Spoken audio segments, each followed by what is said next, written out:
அன்பு ஆத்மாக்கள் உங்கள் அனைவருக்கும் அன்பு கனிந்த அமைதி கலந்த நன்றி நிறைந்த ஆத்ம நமஸ்காரங்களை அன்போடு ஆத்மார்த்தமாய் அர்ப்பணிக்கின்றோம் அர்ப்பணிக்கின்றோம் அர்ப்பணிக்கின்றோம்.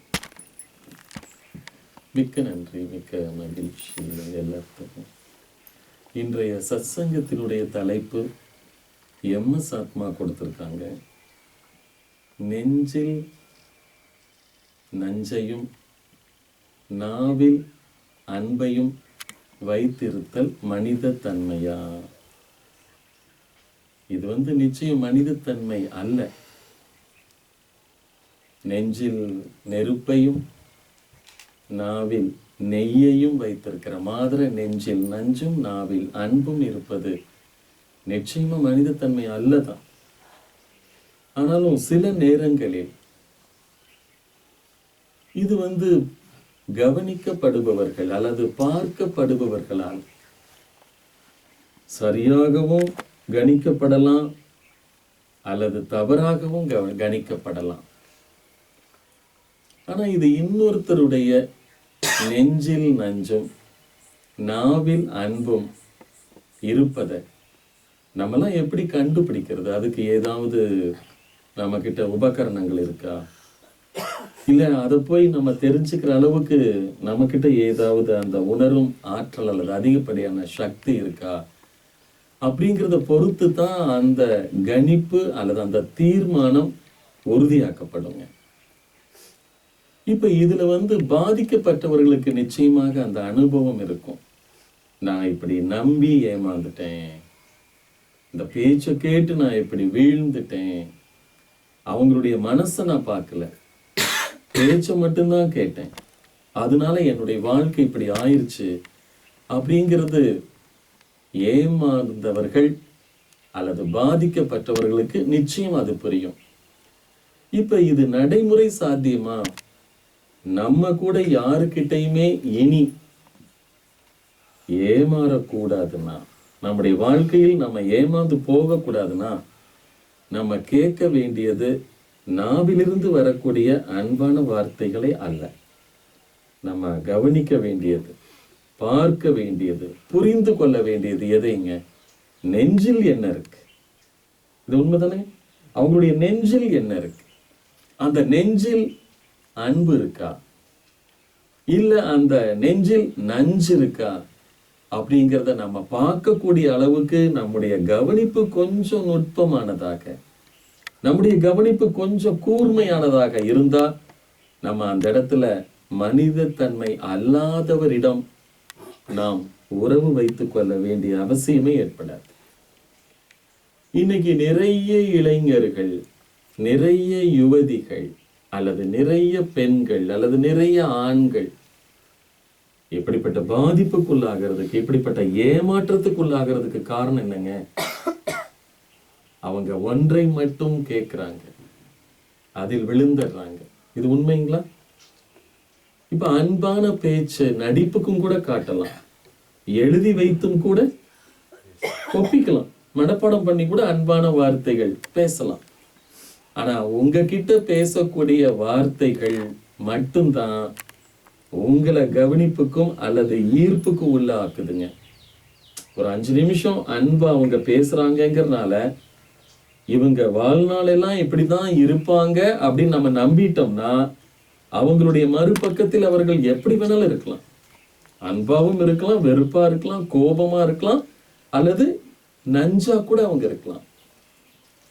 இப்ப அது இருப்பது அவர்களுடைய குணம்.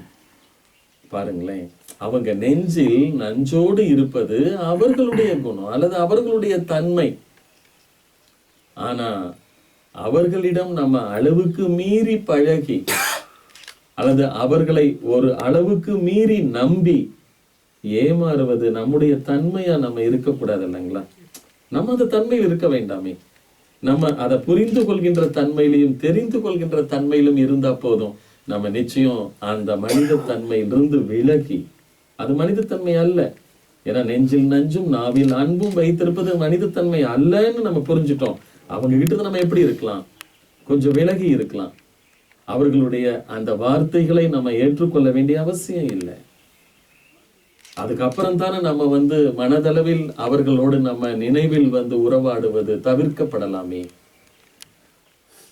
இப்ப இந்த அதுதான் சொல்றேங்க, அடிப்பட்டவர்களுக்குத்தான் அந்த வலியின் வேதனையின் ஆழம் புரியும். இப்ப எத்தனையோ பேரு அந்த மாதிரி நம்பி அரசியலில் வீழ்பவர்கள் நிறைய இருக்காங்க இல்லைங்களா?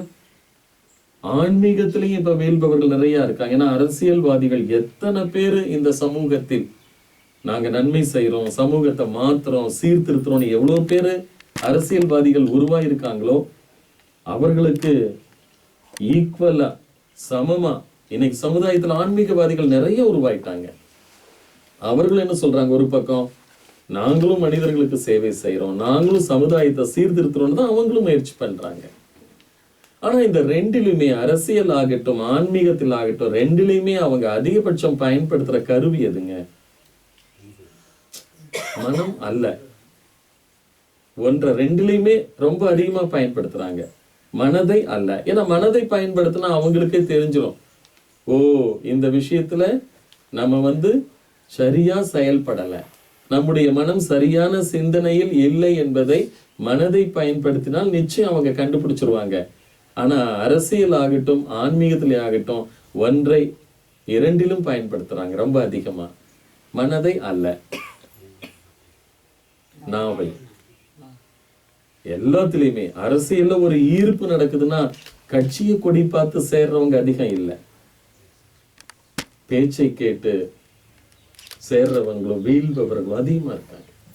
ஆன்மீகத்தை எடுத்துக்கங்க, போன உடனே பேச்சு இல்லாம இங்க தியானம் தான், இங்க கர்ம யோகம் தான் அப்படின்னு சொல்ற ஆன்மீகவாதிகள் இங்க எங்க இருக்காங்க அதிகமா சமுதாயத்துல?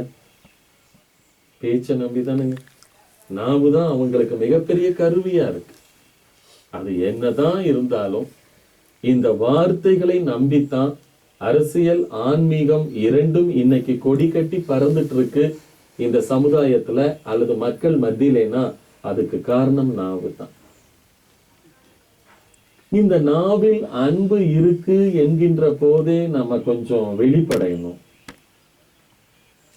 இந்த நாவு இது என்னன்னா கிணற்றில் கட்டப்பட்ட ஒரு கயிறு அல்லது ஒரு குடம் அல்லது ஒரு பக்கெட்னு வச்சுக்கோங்களேன். இந்த நாவுங்கிறது கிணற்றுக்கு மேல கட்டப்பட்ட ஒரு குடம். இந்த மனம் என்பது கிணற்றினுடைய நீர். கரெக்ட், கிணற்றுடைய நீர். இப்ப இத நம்ம கிணற்றுக்குள்ள விட்டு எடுத்தோம் அப்படின்னம்னா நீர் வந்துதானே தீரும். அப்ப நமக்கு இந்த கிணற்றினுடைய நீர் தேவையா இல்ல இந்த கிணற்றுடைய நீர் தேவை இல்லையான்னு தீர்மானிப்பதும் நிர்ணயிப்பதும் யாருங்க? நாம இருந்தால் நிச்சயம் அந்த மனதில் நஞ்சு இருந்தா நிச்சயம் இந்த நாவு அதை எடுத்து கொடுத்துரும். உண்மைங்களா? கிணற்றுல சட்டியில என்ன இருக்கோ அதுதானே அகப்பையில வரும். அந்த மாதிரி கிணற்றில் என்ன இருக்கின்றதோ அதுதானே நம்ம இறைக்கும் போது வரும். அந்த மாதிரி இங்க நஞ்சு இருந்தால் நிச்சயமாக அந்த நாவினுடைய தடுமாற்றத்தை மாறுபாட்டை நிச்சயமா நம்ம கண்டுபிடிச்சிடலாம். ஆனா அந்த மனதின் நஞ்சை நம்ம பார்க்காம நாவின் அன்பை மட்டும் பார்ப்பவரா நம்ம இருந்தோம்னா ஏமாந்துருவோம். ரெண்டு விஷயம் புரியுதுங்களா? நாவினுடைய அன்பை மட்டும் நீங்கள் பார்த்தால் ஏமாந்துருவீங்க. நீங்க மனதில் என்ன என்பதை பார்த்தா ஏமாற மாட்டீங்க. இவ்வளவுதான் விஷயமே. அப்ப இதுல இருந்து நம்ம செய்ய வேண்டியது அல்லது இனிமேல் பின்பற்ற வேண்டியது என்னன்னா, எந்த ஒரு மனிதனுடைய நாவின் அன்பை மட்டும் பார்த்து நம்ம எடை போட வேண்டாம். இல்லைங்களா? அது நம்ம ஒரு நல்ல ஒரு தீர்மானத்துக்கு வந்துடலாங்களா? அவங்களுடைய பேச்சை கேட்டு ஏமாற வேண்டாம். இன்னைக்கு பேச்சை கேட்டு ஏமாந்த கூட்டம் இந்த சமூகத்திலும் இந்த உலகத்திலும் கணக்கெடுத்தால் அதுதான் அதிகமா இருக்கு. பேச்சை கேட்டு ஏமாறுபவர்கள் மிக மிக அதிகம். ஆனா நம்ம எதை பார்க்கணும்?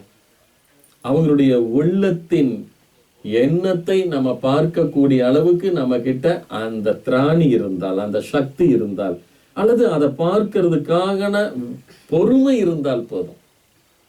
நம்ம எல்லா விஷயத்திலையும் அவசரப்பட்டு உடனே தீர்மானம் செஞ்சிடறோம். முடிவெடுக்கிறதெல்லாம் வேகமா எடுத்துறோம். முடிவெடுத்ததுக்கு பின்னாலதான் உட்கார்ந்து யோசிக்கிறோம். இது உண்மையா இல்லைங்களா? எல்லாத்துக்கும் நடக்கக்கூடியது அதுதான். முதலில் முடிவெடுத்துறோம், முடிவெடுத்ததுக்கு பிறகு செயல்படுத்திடுறோம், கடைசியில உட்கார்ந்து யோசிக்கிறோம். இத கொஞ்சம் மாத்தி பார்க்கலாமே. முதல்ல யோசிக்கணும், அதுக்கப்புறம் மனதில் செஞ்சு பார்க்கணும், அதுக்கப்புறம் முடிவெடுக்கணும். இது எப்படி தெரியுங்களா?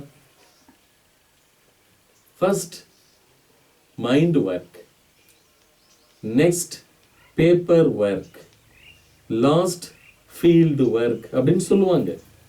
ஃபர்ஸ்ட் ஒர்க் எங்க செஞ்சு பார்க்கணுங்க? மைண்ட்ல செஞ்சு பார்க்கணும், மனதில் செஞ்சு பார்க்கணும். இவங்களை நம்பலாமா வேண்டாமா, இதை செய்யலாமா கூடாதா, இப்படி பண்ணலாமா வேண்டாமா.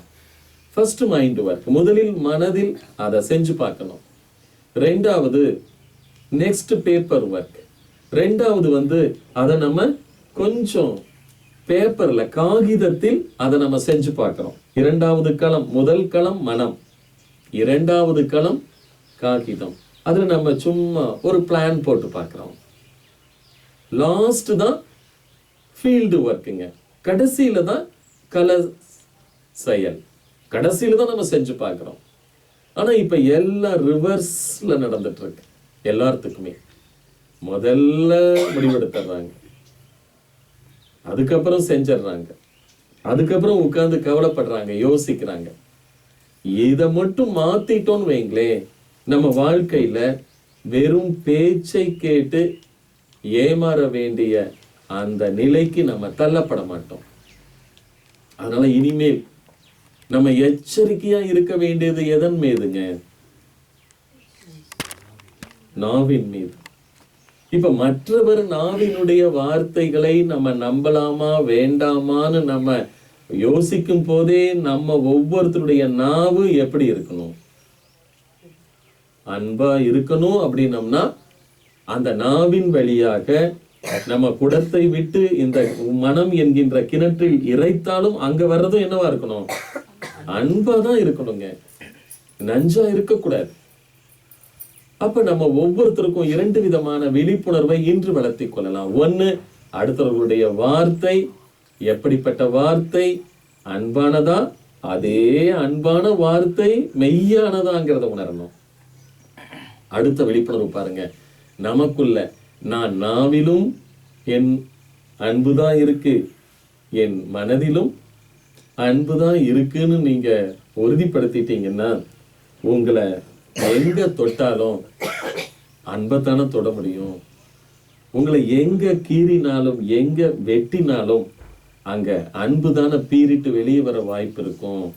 இந்த மாதிரியான இரண்டு இடத்திலும் அன்பையே நிறைத்து கொள்பவராக நாம் இருந்தால் சட்டியில் என்ன இருக்கின்றதோ அதுதான் அகப்பையில் வரும் என்பதற்கு ஒப்ப கிணற்றில் அன்பு இருந்தால் குடத்திலும் அன்புதான இறைக்க முடியும். அதை போல நம்ம ஒவ்வொருத்தரும் உள்ளத்தில் அன்பையும் உதட்டில் அன்பையும் வைத்திருக்கும் மனிதர்களாக மாறிவிட்டோமானால் நீங்க அரசியல் செஞ்சா என்ன, ஆன்மீகம் செஞ்சாதான் என்ன, நீங்க எங்க இருந்தாலும் நீங்க அன்பை மட்டுமே நீங்கள் வெளியிடுபவராக பகிர்ந்து கொள்பவராக இருப்பீங்க. இது சம்பந்தமா ஒரே ஒரு சின்ன ஒரு குட்டி காரண கதை ஒன்று உள்ளது. ஒரு யோகி தியானம் பண்றதுக்காக அந்த ஒரு மாலை நேரத்துல ஆற்றோரத்தை தேர்ந்தெடுத்து அந்த ஆற்றங்கரையில உட்கார்ந்து கமண்டலத்துல, கையில இருந்த கமண்டலத்துல கொஞ்சம் ஆற்று நீரை எடுத்து கொண்டு வந்து வச்சு அவர் தியானம் பண்ண ஆரம்பிச்சுட்டாராமா. அந்த வழியா வந்துட்டு இருந்த ஒரு தேலுங்க, தேல் கேள்விப்பட்டிருக்கீங்களா? தேல், ஒரு கொடிய விஷம் உள்ள தேல். அவங்க அந்த வழியா நடந்து வந்தவங்க உடனே அந்த கமண்டலத்துக்குள்ள இறங்கி அந்த நீருக்குள்ள பதுங்கிட்டாங்களாமா. இவர் தியானத்துல இருந்ததால அவருக்கு அது தெரியல. இவங்களும் விஷமுள்ள தேல் அங்க இருக்காங்க, இவரும் அன்பான யோகி இங்க இருக்கார். இவர் தியானம் முடிச்ச உடனே அந்த நீரை எடுத்து தெளிக்கிறது தியானத்தினுடைய முடிவுல செய்யற வழக்கங்கிறதுனால அவரு கண்ணே திறக்காம தியானம் முடிஞ்ச உடனே அந்த விஷம், அந்த கொடிய தேள் இருக்கக்கூடிய கமண்டலத்துக்குள்ள கையை விடுறார். விட்ட உடனே அந்த தேளுக்கு இவங்க அன்பானவர், யோகி, தியானம் பண்றவர் அப்படின்னு அதுக்கு தெரியல, அவங்களுக்கு தெரியல.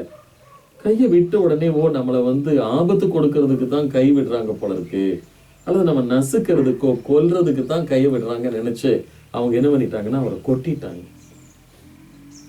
கொட்டின உடனே தண்ணி எடுக்கத்தானே கையை விட்டோம், ஏதோ ஒண்ணு கடிச்சிருச்சே அப்படின்னு நினைச்சிட்டு பாக்குறாரு.